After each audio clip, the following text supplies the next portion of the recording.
Hello दोस्तों, आप सभी को हमारे यूट्यूब चैनल अभिनव क्लासेस में मोस्ट वेलकम है। दोस्तों ये वीडियो है बिहार दरोगा एसआई प्रैक्टिस सेट नंबर है। ये 2023 का जो एग्ज़ाम होगा उसके लिए है दोस्तों। प्रैक्टिस सेट नंबर आपका 372 नंबर का है। तो इससे पहले जो है आप लोगों को 371 प्रैक्टिस सेट टॉपिक के ऊपर मिल चुका है। नहीं देखे हैं तो इस वीडियो को डिस्क्रिप्शन में लिंक होगा, वहाँ पर जाके देख सकते हैं। इसमें 50 क्वेश्चन आंसर डिस्कस करेंगे, जिसमें आपका दोस्तों जीके होगा, जीएस होगा और करंट्स होगा। काफ़ी इंपॉर्टेंट सीरीज है दोस्तों। अगर इसमें हम बात करेंगे तो अब तक मैं 19,000 प्लस में क्वेश्चन करवा चुका हूँ। काफ़ी इंपॉर्टेंट क्वेश्चन है दोस्तों। अगर इतना भी क्वेश्चन आप करके जाते हैं तो 85% जो क्वेश्चन है इसी वीडियो सीरीज से आपको देखने के लिए मिलेगा एग्जाम में। ज़्यादा लेट नहीं करेंगे, चलेंगे पहला क्वेश्चन पर। पहला क्वेश्चन यहाँ पे स्क्रीन पे आ चुका है दोस्तों। इसे पूछा गया है कि हीरा के बारे में पूछा है कि हीरा क्या है। देखिए हीरा क्या होता है ये पूछा गया है। 4 ऑप्शन है, इसमें आपको राइट आंसर देना है। तो हीरा जो है दोस्तों, हीरा क्या है? शुद्ध कार्बन का ये रूप है या शुद्ध कार्बन का अपरूप है, ऐसे कहते हैं। तो शुद्ध कार्बन है ये। तो यहाँ से आपका बी ऑप्शन सही है। बढ़ते हैं आपका नेक्स्ट क्वेश्चन यहाँ पे पूछा गया है दोस्तों, आपका 52 नंबर का है कि पिन्ना यानी कर्णपाली एवं ब्राह्मी श्रवणीय नली पाई जाती है। ये जो पिन्ना है ये कहाँ पे पाई जाती है? तो पिन्ना जो है दोस्त ये आपका स्तनपायी में पाई जाती है। किसमें? स्तनपायी में पाई जाती है। तो यहाँ से आपका सी ऑप्शन सही है। बढ़ते हैं आपका नेक्स्ट यहाँ से जो क्वेश्चन पूछा जा रहा है दोस्तों, 53 नंबर का क्वेश्चन है। कौन सा वृक्ष पार्किंसन रोग का उपचार करने की औषधि का एक स्रोत है? ये जो रोग है यहाँ पे कौन से रोग बोला है? पार्किंसन रोग के उपचार के लिए एक औषधि का इस्तेमाल होता है। तो कौन सा वृक्ष?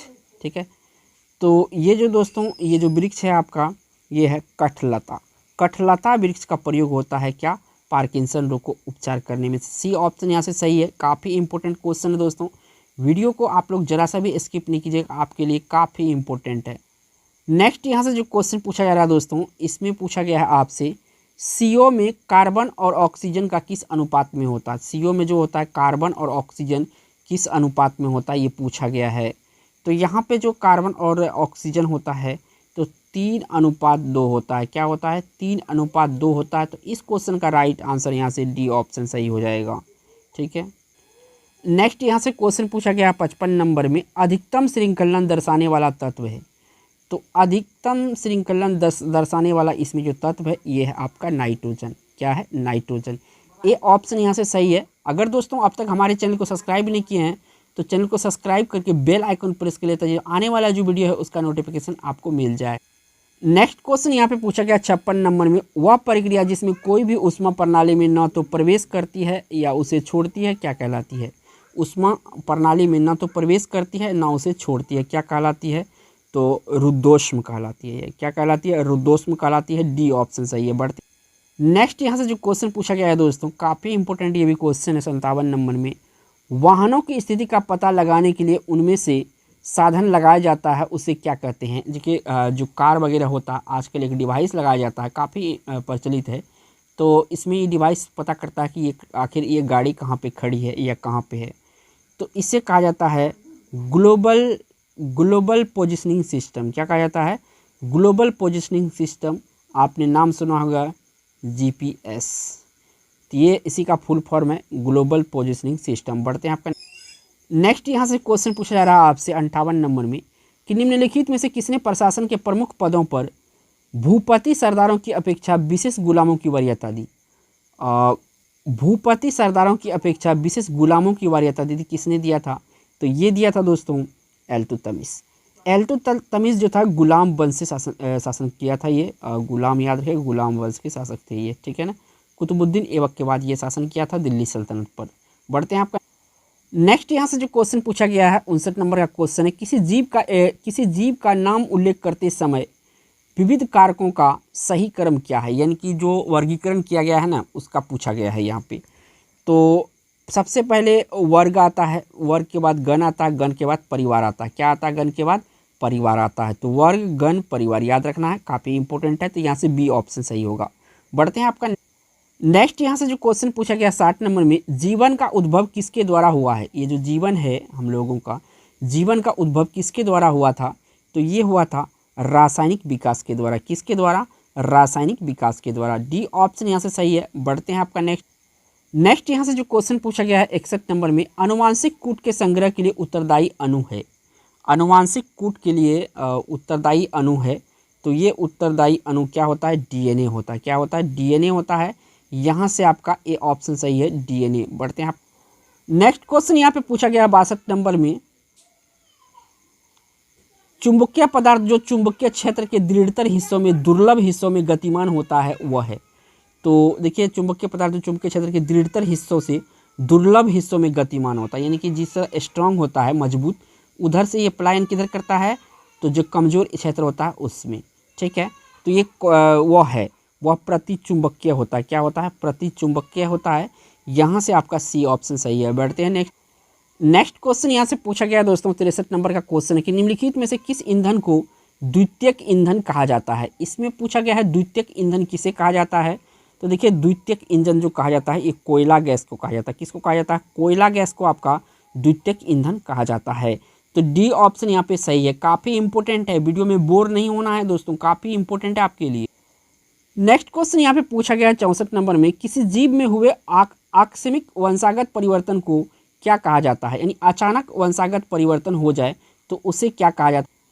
तो उसे कहा जाता है दोस्तों, क्या कहा जाता है? उत्परिवर्तन। क्या कहा जाता है? उत्परिवर्तन कहा जाता है। यहाँ पे ए वाला ऑप्शन सही होगा, उत्परिवर्तन। बढ़ते हैं नेक्स्ट क्वेश्चन यहाँ से पूछा गया है दोस्तों 65 नंबर में, संचरणीय रोग के संचरण के संबंध में विज्ञान की जिस शाखा द्वारा काम किया जाता है उसका नाम क्या? तो उस शाखा का नाम क्या है? क्या? संचरणीय रोग के संचरण के संबंध में। तो इसे जानपदिक रोग विज्ञान कहा जाता है। क्या कहा जाता है? जानपदिक रोग विज्ञान कहा जाता है। यहाँ से ए ऑप्शन सही है। बढ़ते हैं आपका नेक्स्ट क्वेश्चन यहाँ से पूछा जा रहा है दोस्तों 66 नंबर में,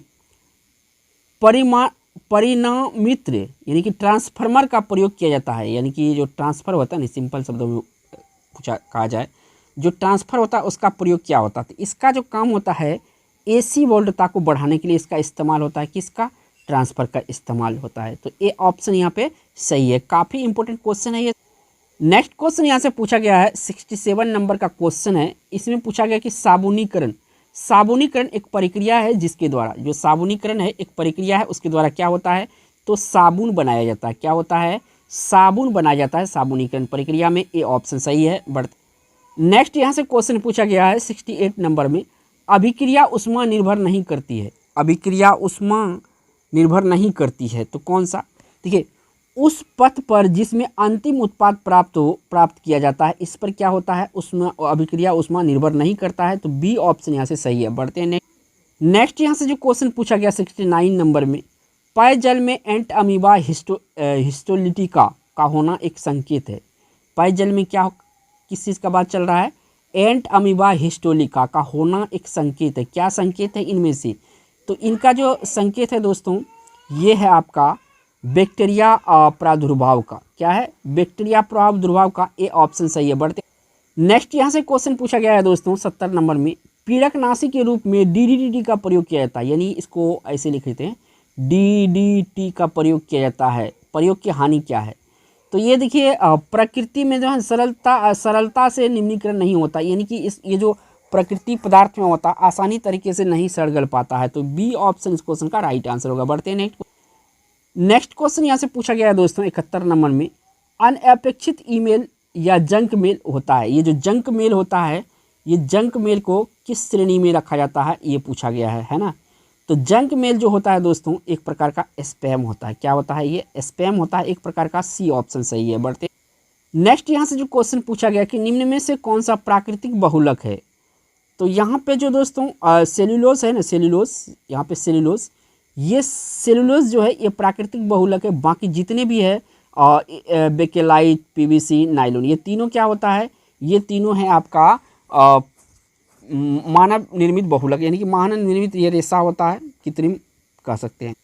नेक्स्ट क्वेश्चन यहाँ से पूछा गया है दोस्तों 73 नंबर में, ताप उत्क्रम होता है। ये ताप उत्क्रम है ये किस पे होता है? तो ताप उत्क्रम जो है ऋणात्मक ह्रास दर से होता है। किससे होता है? ऋणात्मक ह्रास दर से होता है। तो बी ऑप्शन यहाँ से सही है। बढ़ते नेक्स्ट क्वेश्चन यहाँ से पूछा गया है दोस्तों 74 नंबर में, जैव उर्वरक कौन सा है? तो इसमें एजोस्पिरिलियम जो है ये आपका जैव उर्वरक है इनमें से, ठीक है ना। ये ज़्यादा सूटेबल ऑप्शन है। यहाँ पे कंपोस्ट भी है लेकिन ऑप्शन में जब एंजियोस्पर्मियम नहीं दिया रहेगा तो हमको टिक करना था कंपोस्ट, लेकिन यानी यहाँ पे इससे भी बेस्ट ऑप्शन है आपको एंजियोस्पर्मियम, तो बी ऑप्शन यहाँ पे सही है। बढ़ते हैं आपका नेक्स्ट क्वेश्चन यहाँ से पूछा जा रहा है दोस्तों आपसे 75 नंबर में ACTH यानी ACT, ठीक है, ACTH हार्मोन स्रावित होता है। तो कहाँ से स्रावित होता है? तो ये देखिए जो स्रावित होता है ना, पीयूष ग्रंथि से स्रावित होता है। कहाँ से? पीयूष ग्रंथि से ACTH स्रावित होता है। सी ऑप्शन यहाँ पे सही है। बढ़ते हैं नेक्स्ट यहाँ से क्वेश्चन पूछा गया है 76 नंबर का क्वेश्चन है और इकोनॉमिक्स से रिलेटेड क्वेश्चन है। औद्योगिक निर्णय में मजदूरों की भागीदारी होनी चाहिए, इस विचारधारा को क्या कहते हैं? तो इस विचारधारा को कहते हैं दोस्तों औद्योगिक लोकतंत्र। क्या कहते हैं? औद्योगिक लोकतंत्र कहते हैं। ए ऑप्शन यहाँ पे सही है। नेक्स्ट क्वेश्चन यहाँ से पूछा गया है दोस्तों 77 नंबर में मूल्य और उत्पाद किससे बिना बाजार ढांचे में निर्धारक तत्व होते हैं?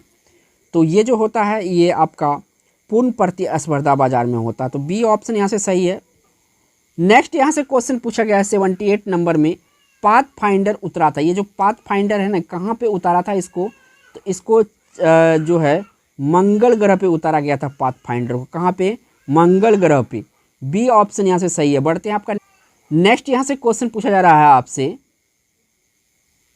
79 नंबर में जब उपराष्ट्रपति कार्यवाहक राष्ट्रपति हो तो उसे राष्ट्रपति और उपराष्ट्रपति दोनों की सभी शक्तियाँ और कार्य प्राप्त होंगे। 2 नंबर का है ये।